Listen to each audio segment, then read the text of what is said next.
And welcome back. The 91st General Assembly has commenced. Week 1 in the books. Time now to talk politics. I am joined by State Senator Joyce Elliott of Little Rock, Representative Charlie Collins of Fayetteville. Welcome to you both.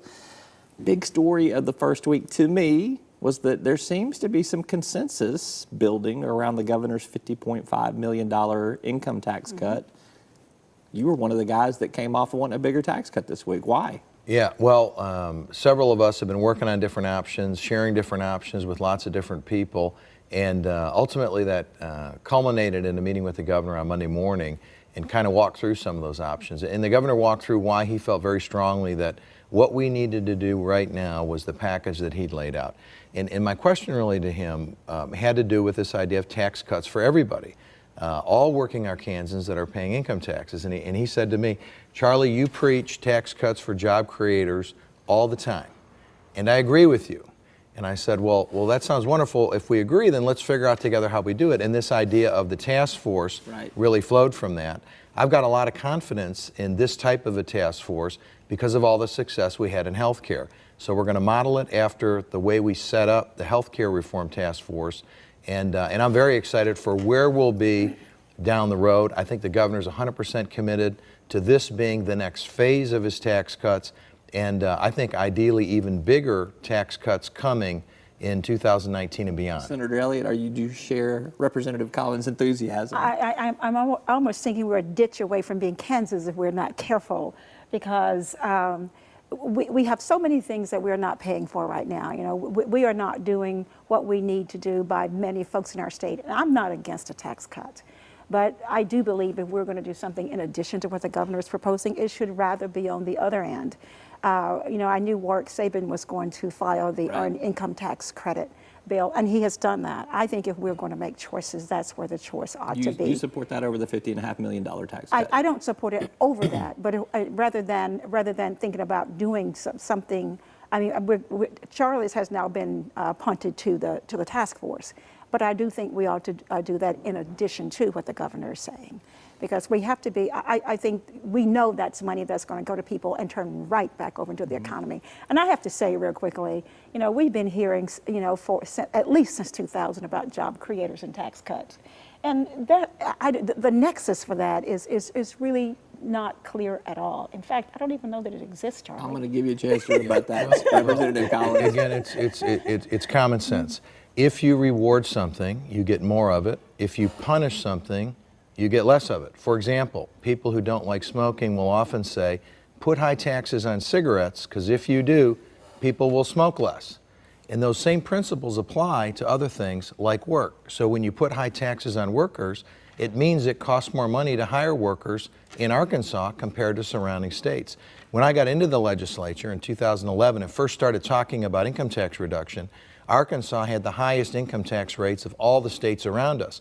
But there were states in the South that had even higher tax rates than we do.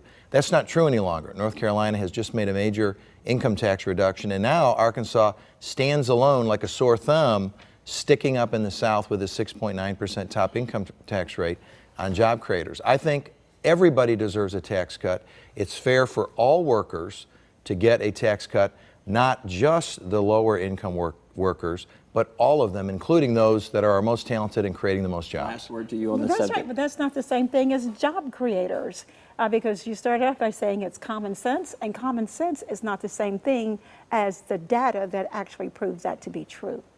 Let's move on to another subject here because we could debate this for like another half hour. Military veterans retirement benefit tax break. This is going to be paid for by a tax on manufactured housing as it is currently proposed on increasing candy and soft drink taxes. Charlie, do Republicans, are they going to go for a tax hike on those three items? I am a person that believes strongly we ought to broaden the base and lower the rates. Exemptions is what you're saying. That's right. So I would prefer for us, rather than saying we're going to have high water taxes, we're going to fill the bathtub all the way up to the top at 6.9%, and then look in the bathtub and watch all those drowning people and hand out straws to favored groups so they can breathe. I would rather lower the overall level of taxation so everybody can breathe. Now, given where we are and the fact that this is not an ideal world, I applaud the governor's combination of exemption changes so that the net effect of rearranging the exemptions will be no negative impact to the budget. Supportive of where it is right now? Yes, I am 100% supportive of the entire plan because we're going to be studying how do we do tax reform and complete the fairness of income taxes across all taxpayers in Arkansas. 60 seconds or less. I'm very worried about it. I've heard from several people. There are many, many people in my district. Their only chance at having a home, is a manufactured home. And so while I am absolutely for helping the veterans, it seems unfortunate that we've put two groups pitted against one another, neither one of whom should have to bear that burden. Only $3 million in terms of what it's going to raise. Where could you get that money from somewhere else? I think we could get it from someplace else, and I'm not convinced at all that we looked very hard, because there's going to be a very disproportionate impact on the folks who are the struggling ones right now. Let's take a quick commercial break. We're going to come back and talk more politics. Representative Collins, Senator Elliott. I'm Roby Brock. This is Talk Business and Politics.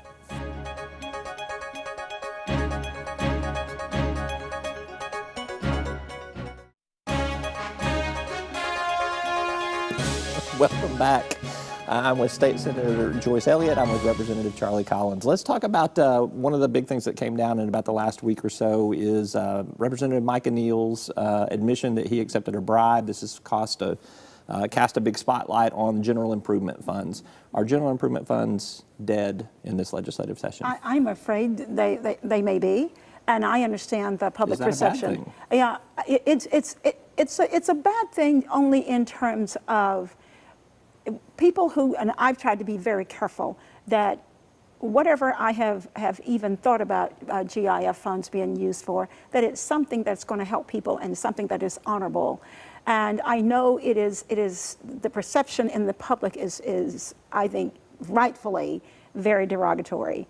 But for example, in many of the rural areas, fire departments depend on it. In my district, where it's maybe not so rural, there are so many different groups that $5,000 means the world to them if they can get that. But I do understand the perception with what has gone on. But I do want people to know that this is not something that everybody routinely abuses. Right. General improvement funds. General improvement funds off the table this session? I've been stunned at the marketing that's been done on this. Crime is crime. Crime is crime. Subject A. When a person takes a bribe or commits another crime, it's a crime. The methodology, the method they did and used to take a bribe is not really that relevant. It'd be like saying somebody robbed a bank, they drove away in a getaway car that was a Chevy, let's outlaw Chevys, that'll stop getaway cars. No, they'll use a Ford or a Chrysler. GIF and spending is a different subject. GIF is one methodology for local projects to get funded. I have been a champion of reducing spending, including GIF spending, in order for us to cut income tax rates.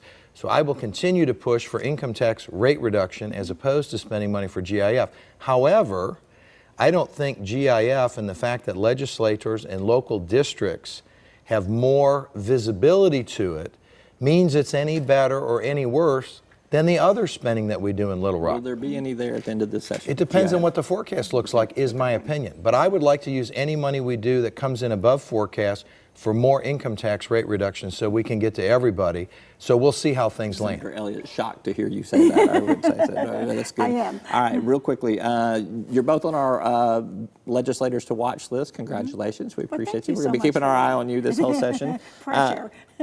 Representative Collins, you're going to be known this session, whether you want to or not, for your college guns on college campuses bill.